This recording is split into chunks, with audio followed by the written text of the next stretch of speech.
Football ফেডারেশনের সংস্কার নিয়ে সরব হলেন তরফদার রুহুল আমিন। তার দাবি, এর আগে বিভিন্ন চাপে ফেডারেশন নির্বাচনে প্রার্থী হতে পারেননি, তবে এবারও হবেন কিনা তা এখনও চূড়ান্ত করেননি। বর্তমান কমিটির উপর আস্থা না থাকায় আপাতত মাঠে ফিরছে না তার ক্লাব সাইফ স্পোর্টিং ক্লাব।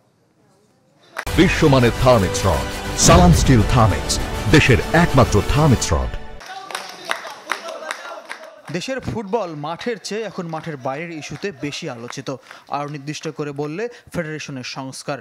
সভাপতি সহ বাকি পদগুলোতে পরিবর্তন নিয়ে সরব বিভিন্ন সংগঠক আর সংগঠন। তাদের একজন তরফদার রুহুল আমিন। একসময় ফেডারেশনের শীর্ষ পদে নির্বাচনের আগ্রহ ছিল, কিন্তু হঠাৎ করে ফুটবল থেকে দূরে পৃষ্ঠপোষকতা ছেড়েছেন। তার গড়া ক্লাবও নেই দেশের ফুটবলে। তরফদার রুহুল আমিনের দাবি, ফেডারেশন নির্বাচনের সময় বিভিন্ন চাপে বিদেশ যেতে বাধ্য হয়েছেন, এমনকি ফুটবল থেকে দূরে সরার পাশাপাশি ব্যবসায়িকভাবেও হয়রানি হতে হয়েছে।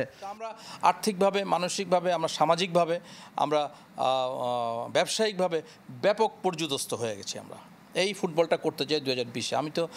আমি তো ওই সময় দেশ থেকে আমার চলে যেতে হয়েছিল। I was compelled to exit from the countries. Football ফেডারেশনে পরিবর্তন দাবি তরফদার রুহুল আমিনেরও। বর্তমান কমিটির উপর আস্থা না থাকায় আপাতত মাঠে ফিরছে না সাইফ স্পোর্টিং ক্লাব। আগামী নির্বাচনে প্রার্থী হবেন কিনা সে প্রশ্নে দিয়েছেন কৌশলী উত্তর। এটা আমরা চিন্তা করব, যদি সবাই চায়, দলমত নির্বিশেষে যদি সবাই চায়, তখন হয়তো আমরা চিন্তা করব। বাট এখন আমাদের হাতে কোনো রকমের ইচ্ছা নাই, কারণ আমরা তো প্রচণ্ড ক্ষতিগ্রস্ত। আমরা একদম উঠে দাঁড়ানোর মতো অবস্থা আমাদের নেই। আগামীতে যারা ফেডারেশনের নেতৃত্বে আসুক, তৃণমূল ফুটবলকে সর্বাধিক গুরুত্ব দেওয়ার পরামর্শ এই ক্রীড়া সংগঠকের। মাঠের পাশাপাশি ফেডারেশনের কার্যক্রমে দেখতে চান পেশাদারিত্ব। যেই আসুক না কেন, এটাকে পলিটিসাইজড করা যাবে না। নাম্বার 1, সরকারের পৃষ্ঠপোষকতা থাকতেই হবে।